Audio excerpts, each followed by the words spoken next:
you're just a custodian of a process that happens naturally, really, which makes it lovely because every batch is different, and it reflects everything from the raw material to the distilling method to how much of the tails you cut in, how richly you flavor it, and then of course, wood is an entire science and art of its own.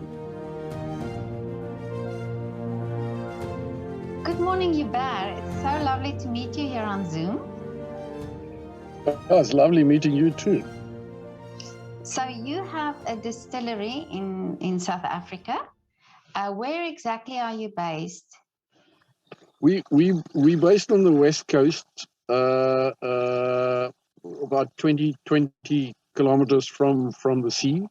So it's in a very harsh, very dry area, which gives us access to all sorts of different botanicals that grow locally. Yeah, because that area is very well known for its beautiful flowers and wildflowers. So is that something that makes it possible for you to do these gins that you create? Absolutely, and also we're very close to the Cederberg, and the Cederberg has got a completely different set of botanicals. Again, it's fine bush and robust tea and cedarwood and all sorts of interesting stuff that we can play with. So tell me about your distillery. How did you start? What was the interest in starting to make? Did you start with gin? We were looking at making brandy years ago, but the liquor industry in South Africa, like in most parts of the world, are very legislated and very regulated, and it was virtually impossible to start an independent distillery for very many years until, say, about 15 years ago, 20 years ago. Sydney Back decided to make his own brandy, and Sydney of Backsburg was a bit of an immovable object. If he decided to do something, he didn't stop him. So eventually they changed the legislation to accommodate Sydney rather than trying to get Sydney to comply with the legislation. And that sort of forced open the door a little bit for micro distilleries. And though South Africa had a very rich tradition of small distilleries, about 1923, when all the small distilleries were outlawed, their licenses taken away, and the stills were actually physically destroyed. And it was all about the ease of tax collection. It was all about collecting the excise duties. Otherwise, we would have a world-class distilling industry. That's amazing. I never knew that. And but when did it start blooming again? Around 1995, there was the guy started applying for licenses. Somebody like Roche in Stilbay started making fabulous gins. There was a couple of small artisanal brandies, and then there was just an explosion of gins. Like the rest of the world, gins just started trending, and there were just an explosion of new brands and artisanal distilleries that sprang up in South Africa, and all sorts of weird and wonderful places. And a lot of the breweries actually morphed into distilleries or opened a distillery as part of the brewery because they're very closely related, because they make the base alcohol in any case. So you first make a beer, and then you distill the beer to get the alcohol, and then you play around with the alcohol and flavoring the alcohol to get a gin. And now, what is your background in this? Are you a winemaker, or where did your interest start? No, I was in the wine industry for very many years, on the actual wine growing side, and a little bit involved with wineries. But I'm not a winemaker at all, which might be an advantage or a disadvantage depending on your perspective.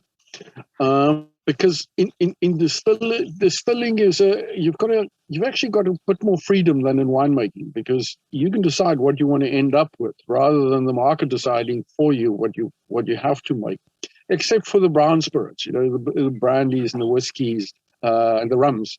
They're fairly tight parameters that you have to play with. And brandy you don't really make. Nature makes it, and you just supervise the process a little bit. The grower grows very healthy grapes. You have to start off with very healthy grapes. Then the winemaker makes a rebate wine. And the interesting thing with wine destined for brandy is you're not allowed to add any sulfur, because the sulfur you can't use sulfur as a preservative, because the sulfur attacks the copper and the copper still. And that's one of the reasons that you use copper in the distilling process, is to get rid of those sulfur compounds. So then you distill it and you get a clear spirit, and you put it in an oak barrel of your choice, and a couple of years later you've got a brandy. So you're just a custodian of a process that happens naturally, really, which makes it lovely, because every batch is different. And it reflects everything from the raw material to the distilling method to how much of the tails you cut in, how richly you flavor it. And then, of course, wood is an entire science and art of its own. So how do you get then, you're not a winemaker, so do you buy in the wine to make the brandy? I've got a very good working relationship with a local winery. The Olifants River is a wine growing area, so I've got a very good working relationship with Stella Organics that grow their own organic grapes and make their own organic wines. So we basically start off with an organic rebate wine that we then distill in. The still must be about 200 years old. It's one of those old Cape copper stills that they actually destroyed. And I then found a true blue coppersmith that could refurbish it for me. Wow. And we modified it a bit. So we use an old copper still to make small batch brandies. And we then mature it in second full wine barrels, which gives it another little bit of a different character. And our sort of first brandies are now market ready.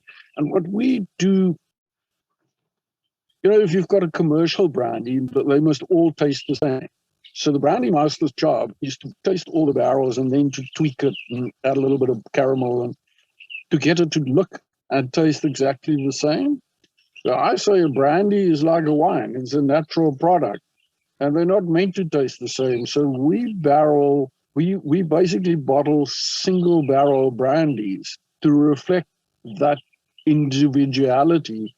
So you only get a batch of like 600 bottles, and that's it. The next one might be better or worse, but it's the real. It's what brandy should taste like, and it's completely unadulterated. Because I just think it's a bit presumptuous of me to, after this process has now taken 8 to 10 years, to then go mess with it and try and improve it. I mean, that's it. That's the product is the product. Well, I think this is amazing, because I think this is that now. Also, this will let us then taste what the real product should taste like, and that it's not manipulated to make this specific taste. I think this natural process is so wonderful that you do that. Yeah, absolutely, and it's for true connoisseurs. It's for guys that really love brandy, and they don't. It's like a Sauvignon Blanc. You don't want to drink the same Sauvignon Blanc every night. Doesn't matter how nice it is. You want to try the different flavors in different regions, and that's what makes it interesting. You might like some of them, you might strike out in some of them, or they might not be to your taste, but at least it's a true blue reflection of the area and everything behind the grapes. And that's the same that we want to achieve with our products, to reflect where it comes from. It's unadulterated.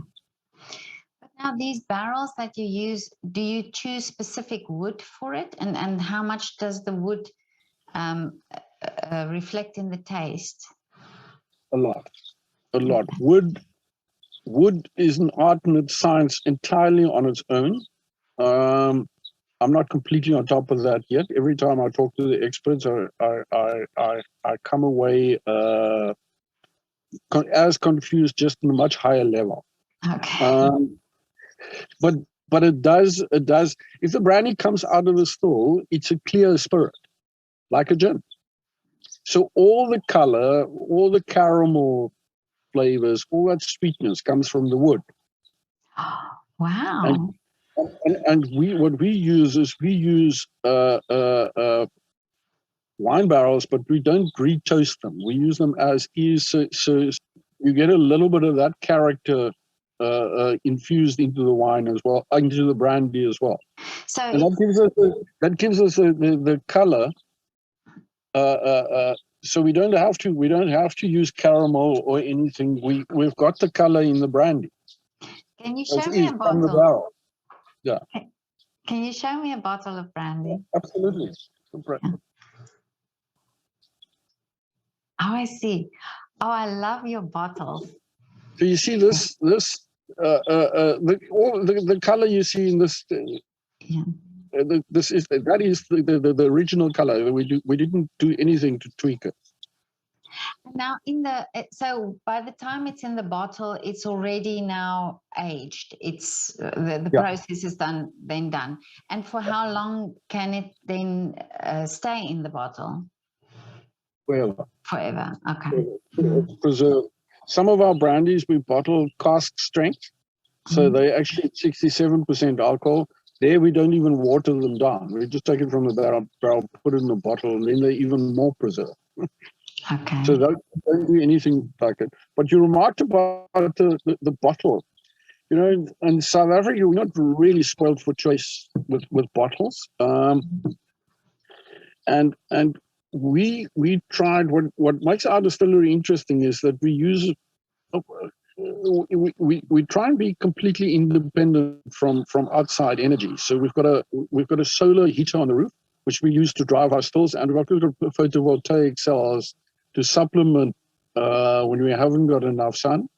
Because if you start a new business now, you can't do this business as usual. I mean, you have to look at your carbon footprint.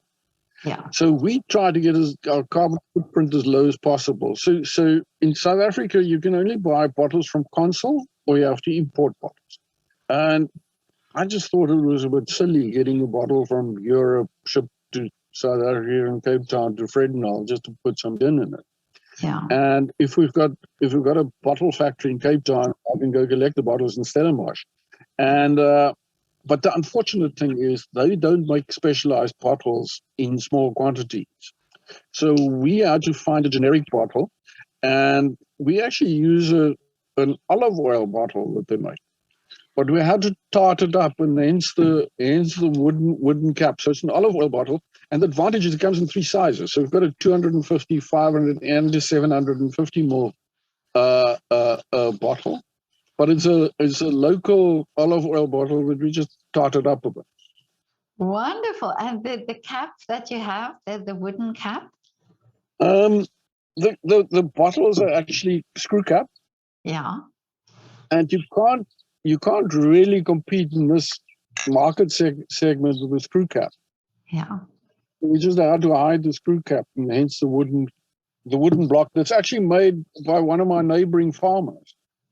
He manufactures the caps for us. I love this. This is wonderful that you do that. And it's now almost become part of our signature for the brand. Yeah. The wooden caps. And we use local wood. Yeah. Yeah. And tell me about your label. Everybody in the liquor industry is a little bit like most artists. They've got a bit of a egotistical undertones. So I asked my graphic designer that I want my face on the label. Yeah. So that's just a better rendition of me, designed by my graphic designer. Oh. No, we wanted some sort of African symbol, but Yeah. the lion, rhinoceros, elephant has been so it was a toss up between the meerkat, Yeah. and the warthog. And warthogs have got a little bit of attitude. They always look as though they're heading towards the trouble. They're heading back from the trouble. And we decided the warthog tarted up is a nice symbol. And the first principles name is just to reflect what we do. You know, we don't use any artificial flavors. We make everything from first principles on site. I find this wonderful, and the simplicity of this. It's so simple. It's this olive oil bottle, but yet, and it's this wood cap, but yet it looks so wonderful. I mean, it really caught my eye when I saw it on your website. Yeah, isn't that the trick to get simple things to work? Yeah, definitely. That's half the trick. Yeah. And it's also in our products. We try and not overthink stuff and overdo stuff, because especially with the gins, you know, gins and vodkas are like the tarts of the liquor industry. They have to sort of be able to sleep around and sort of take other flavors and enhance cocktails rather than dominating the cocktails. And that's easier said than done. Is to get it to complement your cocktails. So because we use 22 botanicals, it's very interesting. If you add it to a cocktail with any one of those bases, those flavors just literally explode. And that's quite tricky to do. And you can only do that in a craft product. Yeah. But now these botanicals that you talk about, how do you apply that, or what do you use from the flowers for the gins, for example? We use a whole range of fresh and dried botanicals, from stuff like lemongrass, mint, spearmint, orange, and lemon peel, and lime peel, plus then obviously dried botanicals like juniper berries and coriander, which is a major ingredient which people don't realize in gins. That a lot of the citrus flavors actually comes from the coriander and not from citrus. Oh, okay. And coriander is in a traditional gin recipe about 50% of your. If you put the botanicals in the scale of 100, 100 would be juniper berries, and 50 would be coriander, and then the other flavors like cloves and allspice, and those are on 1% and 2% and 0.5% of the final product, because they're so overwhelming. I mean, cloves can literally just knock the gin over its head and just own it. So the trick is to get that ratio right and make it complex without making it dominant. Then we also use Rooibos tea, which is indigenous to our area, and honeybush tea, which is a bit more complex, sweeter, which is native to the Langeberge in the Southern Cape. So those are the sort of dominant. So it's a mix of traditional and local botanicals, and where we can, we grow. We're located on an irrigation farm, so where we can, we grow our botanicals ourselves, like the lemongrass and the lemons and that sort of stuff, which grow on site. This is so wonderful. So everything that's in those bottles really is then from there. So it's so authentic from your farm. Yeah. We use where we can, we try and use as local as possible, because that's well, first of all, it reflects the area, and it makes no sense of making a gin here that tastes as though it's coming from Mumbai. Yeah. You could do that in Mumbai if you want a Mumbai gin. Yeah. Now, Joubert, what is your wish now for the future? Well, you know, we still target the cocktail market, because I think, especially with COVID forcing people to stay at home, people started experimenting more with, first of all, cooking. Everybody started baking. Yeah. And people also started playing around with cocktails, because making cocktails is a lot like cooking. You know, it's entertainment, and it's a synthesis of flavors. So we developing our range specifically for the home cocktail maker, of also the guys that don't want to make a cocktail where you need 22 exotic ingredients that you've never heard of, is teaching people that making is a lot like cooking. And you very quickly realize that, you know, making a cocktail is just a synthesis of sweet, sour, alcohol, and bitter. And normally, if you've got a boring cocktail, you add some bitters and it livens it up.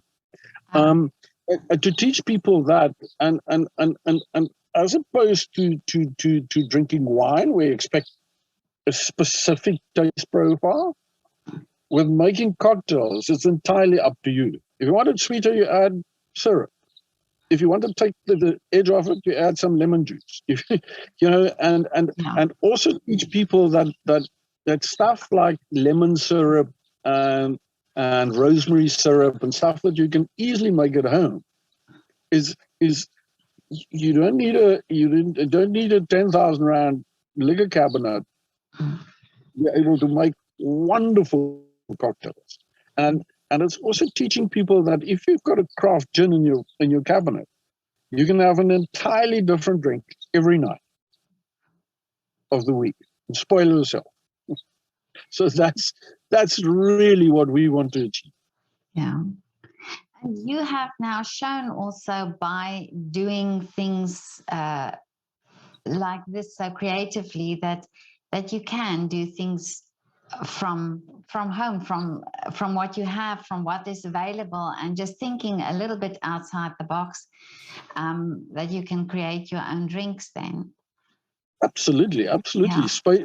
Play with all the fruit in your house. Play with your spice rack, and synthesize the two. You know, stuff like ginger, coriander, you know, the allspice, mint, especially. If you tweak one component, you end up with. And sometimes you strike out. I mean, it's like cooking. You know, you don't score home runs every time, but you very quickly develop a mental vocabulary of flavors, and people that like cooking, people that like baking, takes naturally to making cocktails. And of course, bitters is the key ingredient. If you've got a boring drink, and it's like a vermouth, you know. If you and people can make their own bitters as well. Oh, okay. People can make their own bitters as well. This is just an aromatic bitters, and we make a lovely orange bitters that we make from navel oranges. We just ferment the whole navel orange, and it's bitter, and that's our orange bitters. So when I say we make stuff from first principles, that's what I mean. I mean, we try and keep it as simple as possible, least amount of ingredients, to still give you a very complex product, because ultimately the creativity is in the hands of the person making his cocktails. And I don't want to be too prescriptive. Yeah. These are just toys. But also, it depends on everybody's taste, like you say, you know, how they want it. Do they want it sweeter or... Absolutely, yes.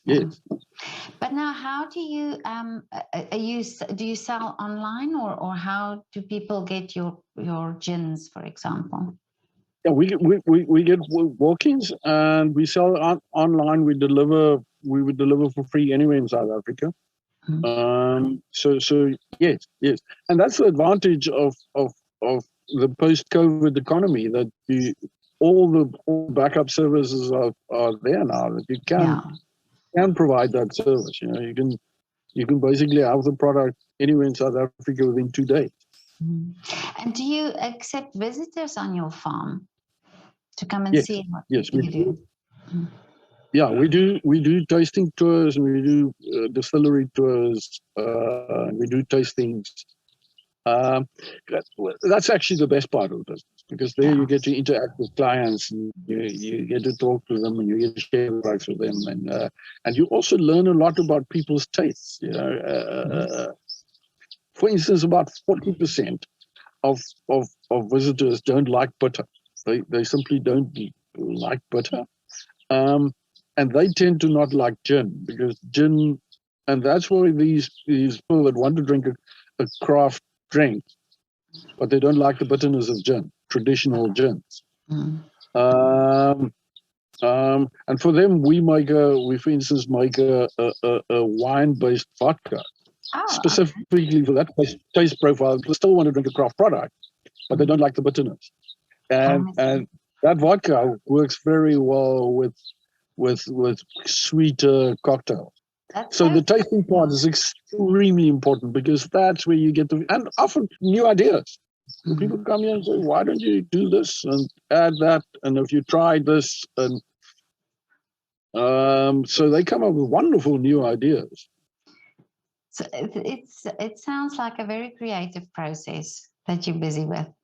Yeah, it's hard to think of it as a hard work, Oh, okay.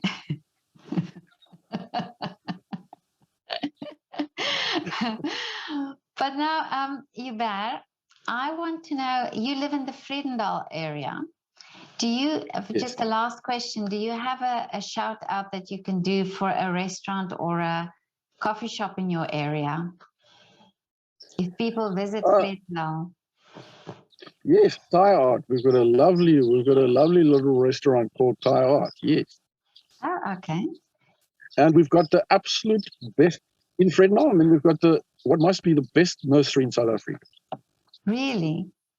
Yeah. And they've also got a wonderful restaurant called the Lemon Tree in the nursery. In the nursery, wonderful place.